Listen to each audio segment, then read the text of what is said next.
Olá, quarta-feira, 12 de fevereiro. Fórum defende a presença de intérpretes de Libras nas redes de ensino do Estado. Estudante da rede pública é promessa nas categorias de base do Fortaleza. O relato de vida de uma cearense com 108 anos de idade. As orientações médicas sobre alimentação complementar para bebês. E mais as dicas de como escolher o modelo certo de óculos para cada tipo de rosto. Notícias da Gente começa agora.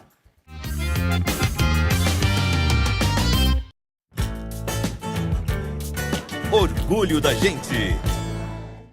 Numa casa simples do centro de Caucaia, vive uma senhora com uma história de vida surpreendente. Dona Noemi já era nascida quando o brasileiro Santos Dumont realizou na França o primeiro voo com o 14 bis, em 1906.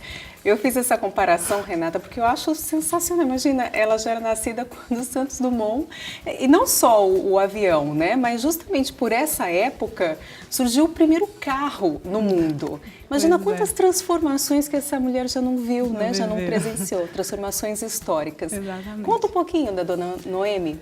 Bom, ela é uma senhora muito simpática. Não fala, infelizmente por causa da idade, ela não pronuncia muitas palavras.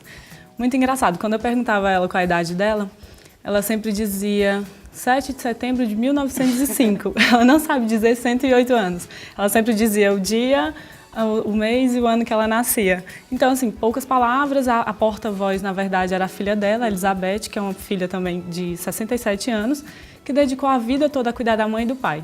Ela é viúva há 19 anos, a Dona Noemi, e viveu para os filhos, 11 filhos, né? 11 filhos. 11 filhos. Eu acho que o segredo da longevidade deve ser ter filho, então. Deve ser ter filhos. Porque normalmente quando a gente vê essas reportagens de senhora bem velhinha, né? Pode ver que... Bom, se São bem que muitos naquela filhos. época, né, Renata? E foram filhos uns seguidos dos outros. Um a cada ano, foram 11 anos consecutivos. Era mais comum, né? As mulheres terem muitos filhos. E pode reparar também, uma coisa interessante é que as mulheres vivem mais. Pelo menos é o que a gente percebe. A minha avó tem 98 anos. Meu Deus. É, e ela escreve poesia, tá, gente? Quero dizer que ela é poetisa. Ela só estudou até a 3ª série do ensino básico, né? Ensino fundamental. Mas ela é poetisa. Então eu posso falar assim um pouquinho do orgulho da sua que eu tenho também. Por ela, claro. Bom, a Dona Noemi também não é uma mulher muito... Acho que também por causa da época, ela não é muito... Não se arruma muito, não é muito vaidosa, mas na entrevista, vocês podem perceber, ela está muito bem arrumada. Ela está bem maquiada, ela está com os brincos muito bonitos. A filha tem todo esse cuidado com ela, sabe? Até no final da reportagem, ela fala que ela não seria nada sem a Elizabeth. Tudo é a Elizabeth. A Elizabeth arruma ela, banha, remédios. E outra coisa interessante, ela não tem nenhuma doença. Legal, Renata. Pois obrigada, viu? Agora sim, a gente vai conhecer essa figura, Dona Noemi. Essa é a Dona Noemi da Silveira Freitas, de 108 anos, mãe de 11 filhos, costureira, viúva há 18 anos, cidadã caucaiense já pode ser considerada, porque ela mora em Caucaia há 88 anos. Assim que casou, aos 20 anos, ela veio logo se refugiar aqui, ela e o marido. Totalmente saudável, sem nenhum problema de saúde, apenas um desviozinho na visão e algum problema auditivo. Nascida em Fortaleza, com 2 anos de idade, Dona Noemi foi morar em um convento para estudar, no município de Canindé. Ficou lá até os 18 anos. Voltando para a capital, ela encontrou seu futuro marido, o senhor Pedro Jucá de Freitas, falecido há 18 anos. A filha que dedicou a vida toda a cuidar da mãe e do pai, conta um pouco da história. Tudo bom, Dona Elizabeth? Tudo bem. Como é cuidar da sua mãe de 108 anos? Dá muito trabalho? Não, geralmente ela não dá trabalho, não. Eu me dediquei a meu pai também, a ela, né? Se é só quem faz tudo por mim, é ela. Se ela está abandonada. Logo quando se casaram, em 1925, o casal veio morar em Caucaia. Os 11 filhos são caucaienses. O marido de Dona Noemi, senhor Pedro Jucá, prestava serviço para a prefeitura. Qual foi a história do casal, do seu pai e dela aqui em Caucaia? Você estava me dizendo que ele trabalhava para a prefeitura, né? Aliás, quando eles chegaram aqui com 6 meses de casado, ele pegou um emprego assim, de trabalhar com uma avulsa, descarregando carro, pedra, negócio de pedra. Aí foi pro seu Fausto Salles, o pai do Exalio, empregou ele na prefeitura. Ele trabalhou durante esses anos, prestando serviço por município, tudinho aqui em geral. Ele era responsável pelo motor de energia, Exatamente, era. A atividade dela, logo que ela casou, é a costureira, ela fazia crochê para ajudar a se manter na casa, porque meu pai ganhava pouquíssimo, né, na prefeitura, então ela trabalhava para manter a casa também, ajudar, né. Durante a conversa com Elizabeth, estive ao lado de Dona Noemi, segurando sua mão. Ela, apesar de não escutar e nem falar bem, prestava atenção e insistia sorridente em dizer a data de seu nascimento. 7 de setembro, às 4 horas da tarde. De 1905? 1905. Dona Noemi arranhava ainda algumas palavras. Nasci em Fortaleza e morar aqui. Gosta daqui? Eu gosto. Esse sítio que eu tive um horror de filho dele. Um horror de filho mesmo, foram 11 filhos. Dona Elizabeth, muito obrigada por ter contado um pouquinho da história da sua mãe. Pois é, essa é a Dona Noemi, orgulho da gente, 108 anos.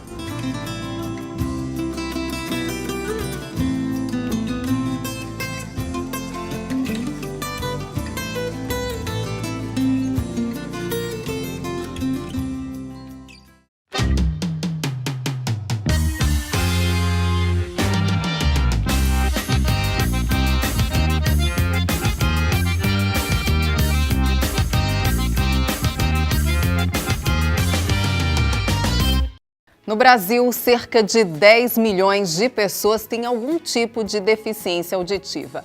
Daí a importância da presença de intérpretes de Libras nas redes de ensino. O assunto foi debatido em um fórum organizado pela Federação Nacional de Educação e Integração dos Surdos. O repórter Jonas Guedes acompanhou.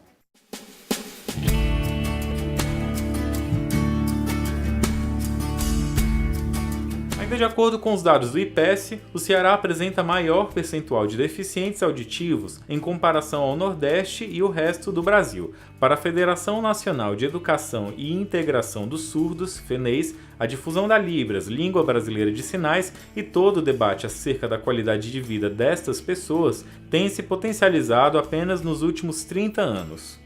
Esse século agora foi muito importante para a abertura dessa discussão e do que é o significado da Libras para a comunidade surda. Eu acho que nesse século a língua de sinais teve uma visibilidade maior, sim. A gente pode perceber isso pela quantidade de usuários da língua de sinais, pela visibilidade desses usuários, sejam eles surdos ou ouvintes. Cerca de 130 pessoas compareceram ao primeiro dia do fórum, que reuniu intérpretes e professores da região metropolitana de Fortaleza. O principal objetivo era o debate acerca do ensino em nível estadual da Libras, a língua brasileira de sinais. Não existe realmente no estado ambientes acessíveis, até nas questões jurídicas, nas delegacias. Há sim alguns avanços que a comunidade surda estadual tem conseguido a nível de entendimento do sujeito surdo, da língua de sinais, né? A permanência do Instituto Cearense de Educação de Surdos até hoje, isso é muito significativo. A Prefeitura agora de Fortaleza vai criar a primeira escola bilíngue para surdos, isso também já é um avanço significativo, porque além da permanência da escola estadual, a Prefeitura também vai criar um paralelo, aí, uma alternativa para a educação dessas crianças surdas. O Estado continua sim com concursos estaduais para instrutores, professores surdos, mas em acessibilidade em outros ambientes ainda é muito complicado. Vanessa Vidal, Miss Ceará 2008, é deficiente auditiva e hoje atua como professora de Libras em Maracanaú. Ela relata as dificuldades que enfrentou no ensino regular e como utilizou o título de Miss para trazer visibilidade à questão dos surdos. As escolas, elas não eram escolas bilíngues. Então, as escolas, elas tinham... eu não estudava em escola própria para surdos, eu estudava em escolas particulares, porque a minha família, ela resolveu que eu precisava ser igual aos ouvintes, né? Que era possível sim eu estudar numa escola particular, mas era diferente, não era igual. Eu tive muitas barreiras, eu não tive intérprete durante muito tempo, eu não tinha meus direitos à informação assegurado. Então, depois de um tempo, eu entrei na associação, recebi toda a informação dos direitos que eu tinha como pessoa surda. Então, eu comecei a lutar, eu comecei a ir em busca desses meus direitos, principalmente a comunicação, porque eu tinha direito, assim como os ouvintes, a ter esse acesso. O MIS, né, para aproveitar. Muitas pessoas dizem, não, é só voltado para a beleza, não. Mas eu aproveitei para também conscientizar a sociedade com relação à pessoa surda, e muitas portas começaram a se abrir a partir do MIS. No momento, o principal objetivo da FENEIS é divulgar a língua brasileira de sinais em todos os âmbitos da sociedade. Então, a função da FENEIS também é estar atuando como movimento social, e aí estar acompanhando as ações do governo, estar verificando o que o governo está feito. A FENEIS, ela está no momento de luta e criação de programas, de cursos e de oficinas para formação e divulgação da língua de sinais.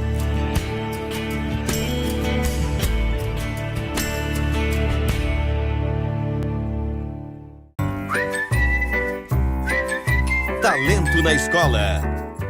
Um estudante pernambucano chegou pelas bandas de cá, determinado a fazer carreira no futebol. Bruno França chamou logo atenção pela habilidade dentro de campo e já recebeu convite para fazer parte da equipe Sub-17 do Fortaleza. O repórter Alberto Gurgel conta essa história pra gente.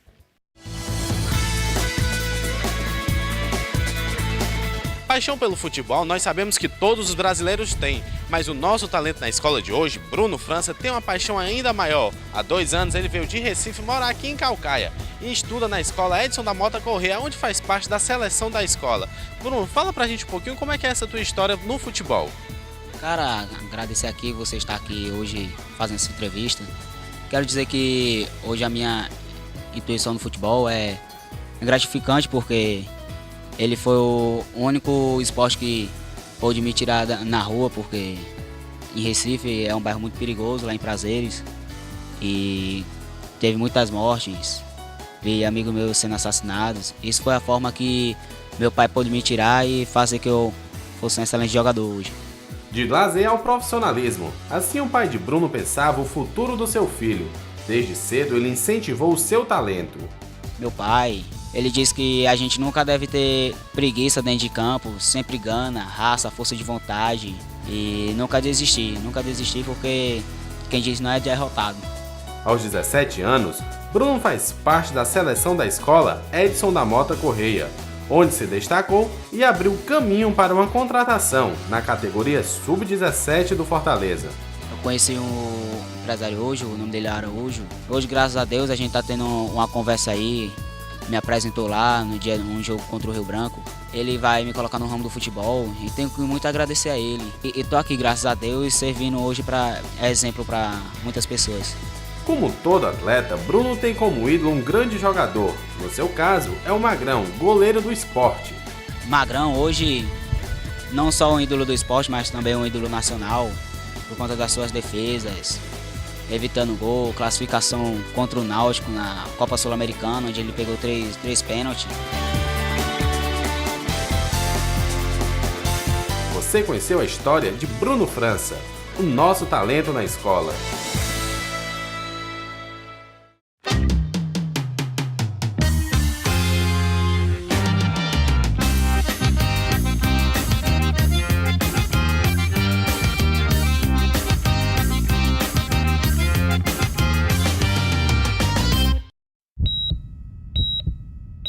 Fala, doutor.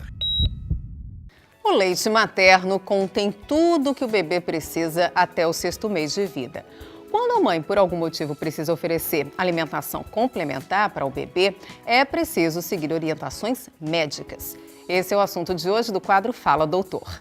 Nos primeiros 6 meses de vida, o leite materno deve ser o único alimento oferecido. Na impossibilidade ou dificuldade da amamentação, alguns alimentos também podem ser oferecidos, desde que prescritos por profissionais, no caso nutricionista. Nós estamos hoje com a Camila Rocha, que é uma profissional da área e vai nos solucionar algumas dúvidas sobre o assunto. Eu começo perguntando, Camila, por que o leite ele é tão rico e deve ser o único alimento oferecido para o bebê? Pronto. Até o 6º mês de vida, o Ministério da Saúde, ele recomenda o aleitamento materno exclusivo. Por quê? Porque esse leite, ele contém todos os nutrientes que vão proporcionar para a criança o seu crescimento e desenvolvimento adequado. Outra coisa, há também que ele previne contra infecções e também proporciona um bom vínculo entre a mãe e o filho. Perfeito. Nós vamos agora para uma pergunta também bem abrangente sobre o assunto, que é a pergunta da Maria. Por favor. Doutor, o que é alimentação complementar? A alimentação complementar é qualquer alimento que é oferecido para o bebê que está amamentando que não seja o leite materno. Esse alimento ele pode ser um alimento líquido e pode ser um alimento sólido. No caso, água, chá, suco, todos são considerados alimentos complementares. Portanto, só devem ser oferecidos para a criança a partir do 6º mês de vida, segundo a orientação de um profissional capacitado, no caso, um profissional nutricionista.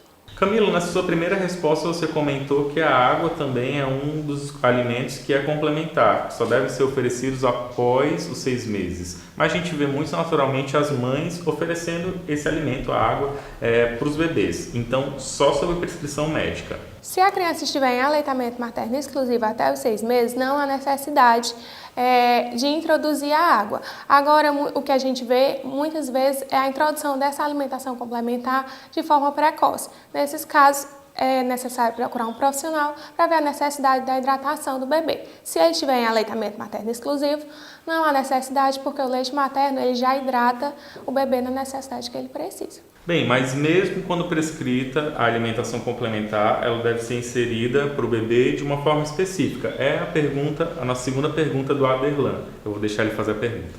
Doutor, a forma mais correta de inserir a alimentação é liquidificada? A partir do 6º mês, a criança ela já está adaptada a receber uma alimentação na forma sólida.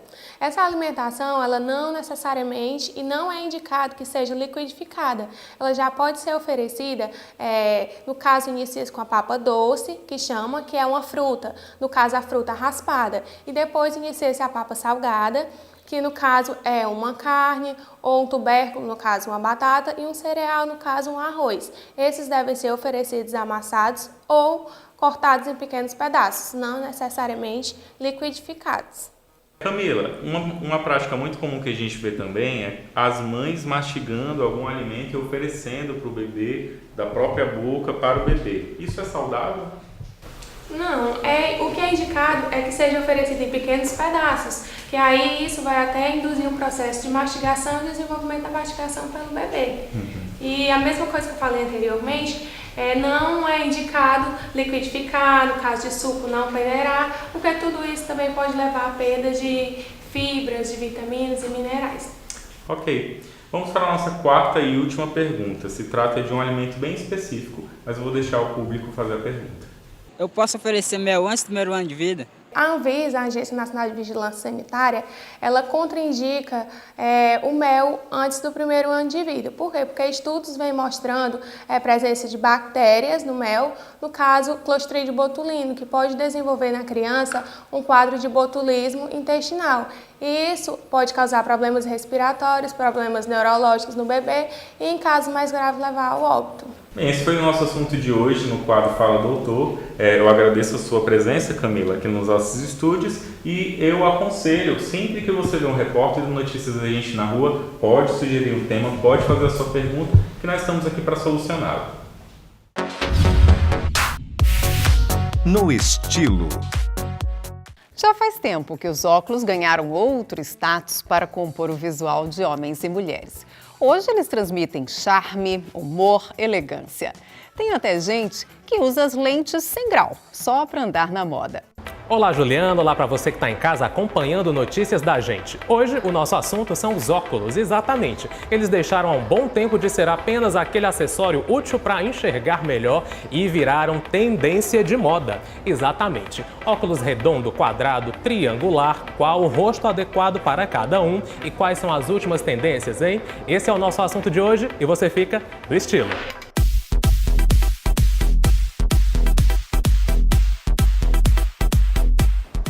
Olha só, para você que está em casa aguardando as nossas dicas dos óculos, preste bem atenção. A gente começa agora te mostrando os óculos solares, esses esportivos para o dia a dia. Bom, a gente começa com esse modelo que é mais quadrado, com lente degradê, que é uma tendência extremamente forte, tá? Esse modelo é bem adequado para quem tem um rosto triangular. O rosto triangular precisa ser harmonizado com esse tipo de armação. Por quê? Porque ele vai dar uma silhueta para o rosto um pouco mais enxuta, quebrando essa parte aqui do queixo que sempre fica mais proeminente.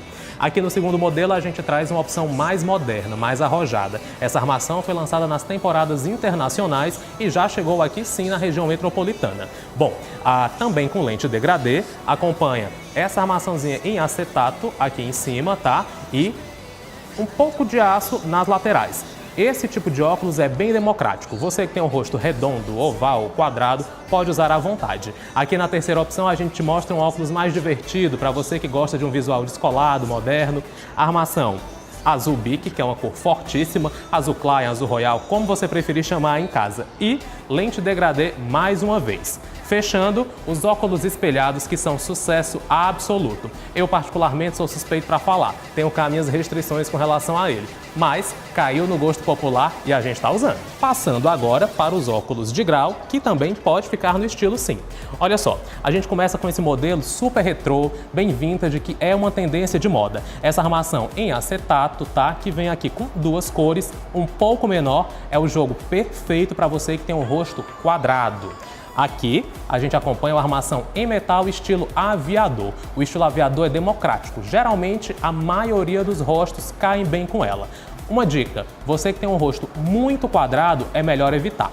Subindo aqui a gente tem uma armação extremamente descontraída e que vem com esse leve estilo gatinho, que é uma tendência aí que sai dos anos 50 e chega em 2014 com tudo. E para você que gosta de manter o visual clássico, os óculos parafusados sem absolutamente nenhum detalhe é uma ótima opção.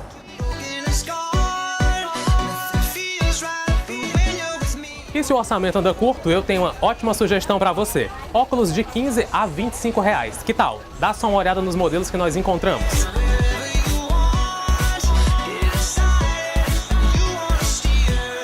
E aí, Ju, gostou das nossas dicas de hoje? Pois é, o pessoal de casa ficou bem informado aí quais são os óculos adequados para cada tipo de rosto e o que vem por aí de tendência de moda, não é? A gente conseguiu aí dar uma fuçada pelas ruas, o que o pessoal anda usando?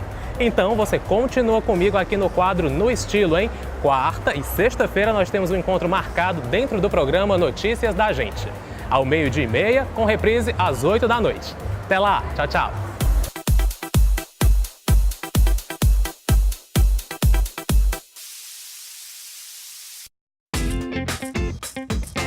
Emprego Aqui. Atenção para as vagas de emprego em oferta esta semana na Casa do Trabalhador. Oportunidade para auxiliar de cozinha, barman e instrutor para o curso de corte e costura. Informações pelo telefone 3342-0706. Fique por dentro. A dica de utilidade pública de hoje é o telefone da Polícia Militar, 3342-1234. Anote também o número da Delegacia da Jurema, 3294-7884.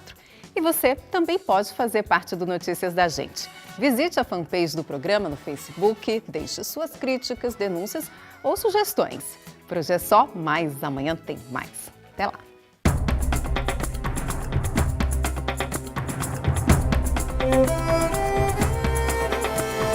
Terra queimada de fogo, vento que vem lá da praia, atiça a chama de novo, orgulho de um povo.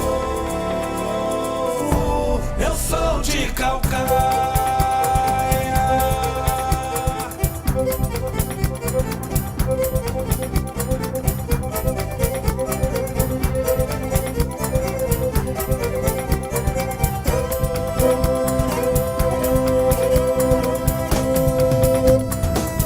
sou do mar, sou da serra, sou fruto da terra, também sou sertão.